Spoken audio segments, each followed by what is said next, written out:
이것은 가장 작은 단위, 손가락입니다. 이집트는 사람의 신체를 이용해 길이를 정했죠. 그 다음이 손가락 4개의 폭. 이것이 6개가 모이면 어떤 사람이든지 구부린 팔의 길이와 똑같습니다.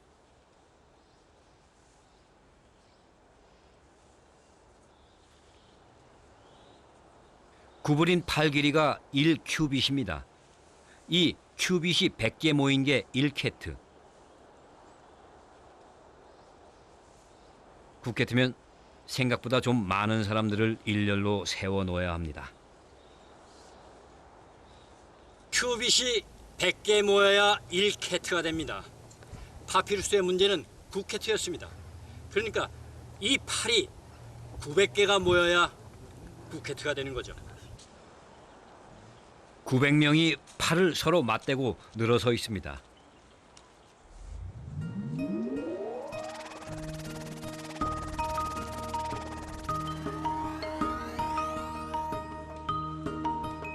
지름이 9캐트인 원. 이집트인들은 어떻게 구했을까요? 먼저 지름을 9등분합니다. 9개 중 1을 버립니다. 8개가 남았죠. 팔을 한 변으로 하는 정사각형의 넓이 64입니다. 이것이 이집트인들의 원 넓이입니다. 이 원과 정사각형의 넓이가 같다는 건 어떻게 알았을까요?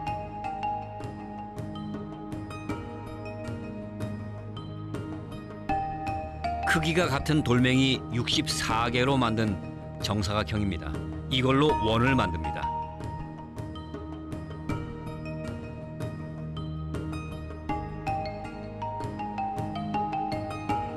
지름을 만드는 돌멩이 수는 9입니다. 그들은 이렇게 원과 정사각형의 넓이가 같다는 걸 알았습니다.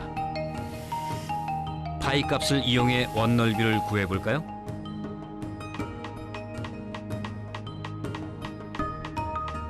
(63.59) 이집트의 원 넓이 64. 현대 수학과 거의 차이가 없죠.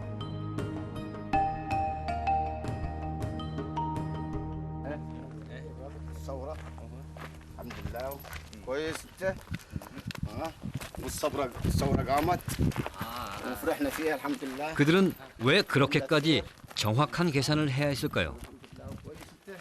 당시 살았던 어느 귀족의 무덤을 찾아봤습니다.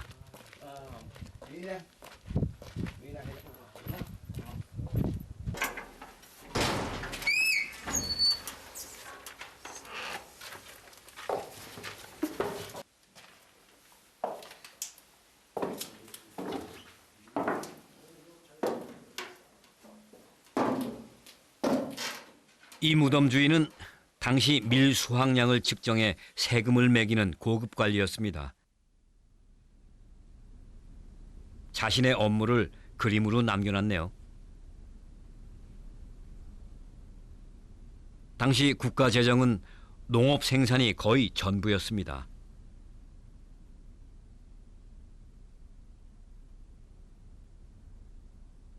정확하고 공평한 세금을 걷기 위해 서기들은 기록을 했죠.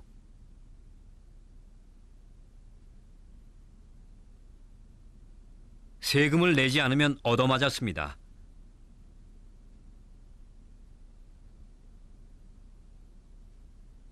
해마다 강이 넘치고 난 후면 관리들은 토지 조사를 나갔습니다. 세금을 거두려면 정확한 토지 조사가 기본이었으니까요.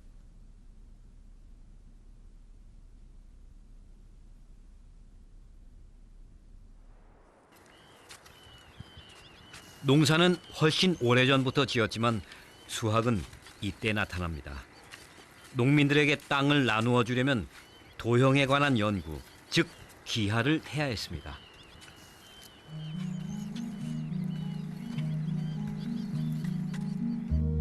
길이를 재기 위해 매듭을 만듭니다. 그다음 넓이를 구합니다.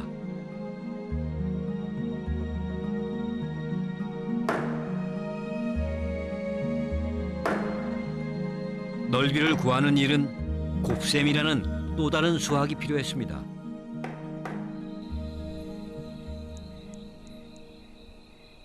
땅 넓이 구하는 문제는 아주 중요해서 13문제나 냅니다. 삼각형의 땅도 사각형의 땅도 곱셈이 필요합니다.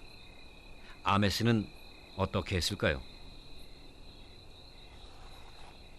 예를 들어 가로가 4m, 세로가 5m인 땅의 넓이를 어떻게 구할 수 있을까요? 4, 5, 20.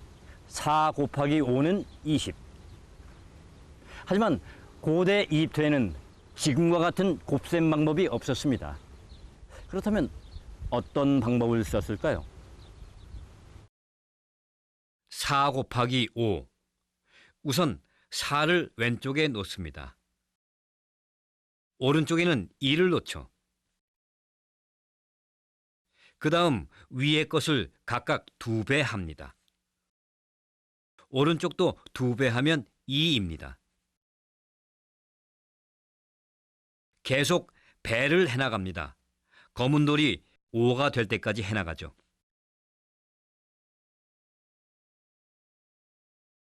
이렇게 하면 5가 됐네요.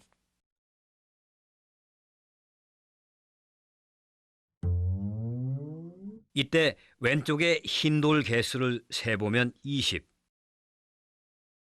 자, 땅을 다 쟀으니 드디어 시작입니다.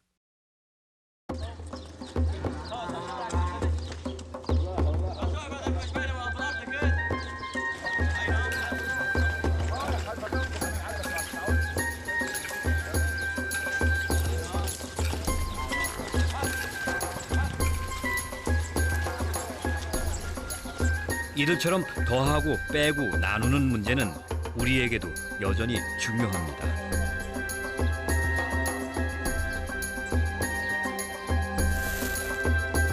그 문제를 해결하면서 우리는 오늘에 이르렀습니다.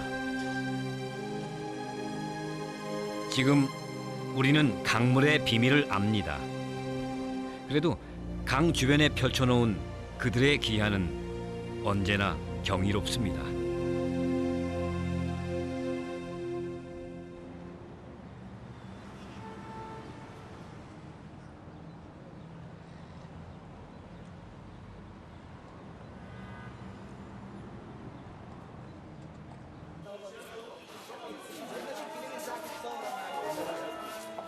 여기는 좀 다른 세상에 이끕니다.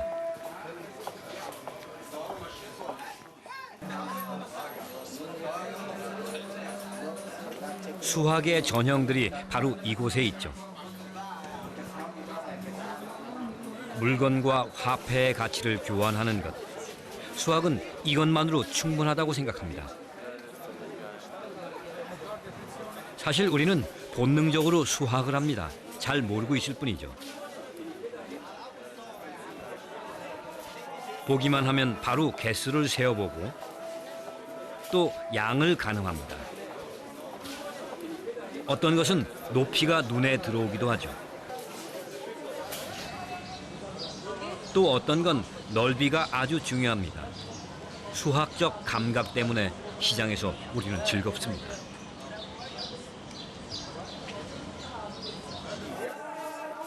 재구, 달아보고 세보는 능력. 도대체 언제부터 이런 능력이 생긴 걸까요?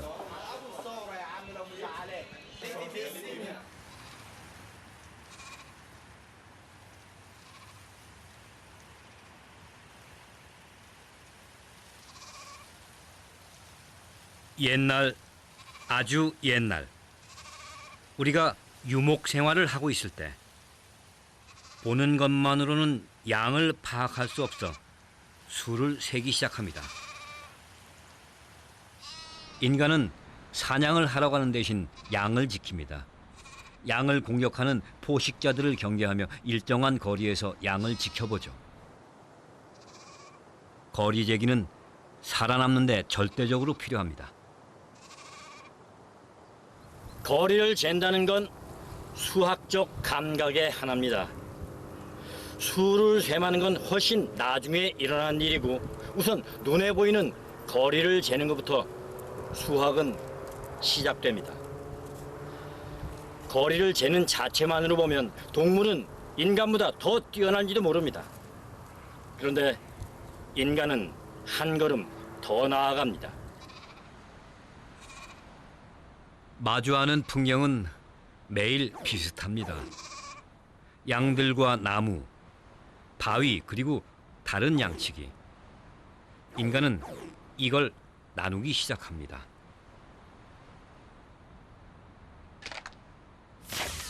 보기엔 아무 관계도 없어 보이는데 어떻게 나눴을까요?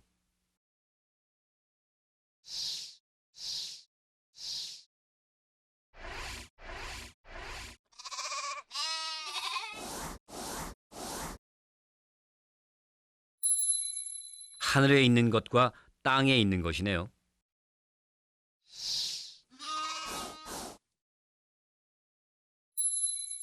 죽은 것과 살아있는 것도 가능합니다.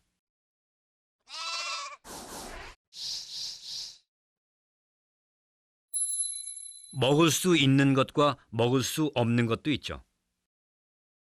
그런데 이건 어떤가요?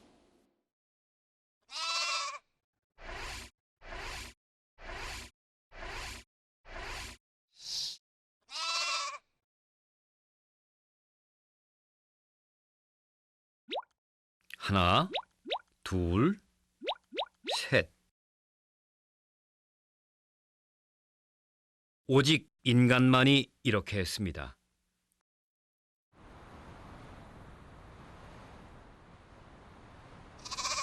양 3마리는 이 돌멩이 3개와 같습니다.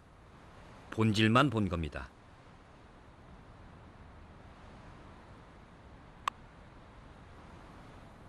인간은 돌멩이를 항아리에 넣어 양의 가치를 보존하기 시작합니다.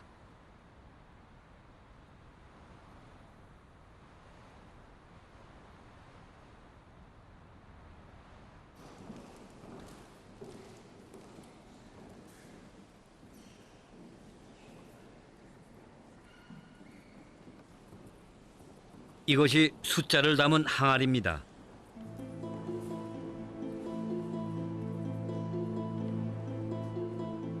재산을 담았으니 요즘으로 치면 통장쯤 되겠네요.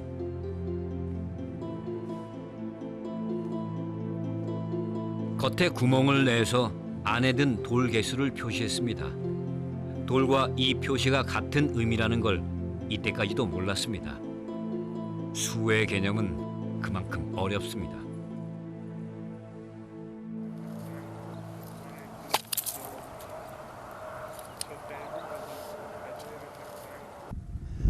이제 항아리도 조약돌도 필요 없습니다.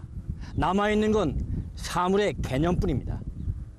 이 조각만으로도 양이 몇 마리인지 알 수 있죠.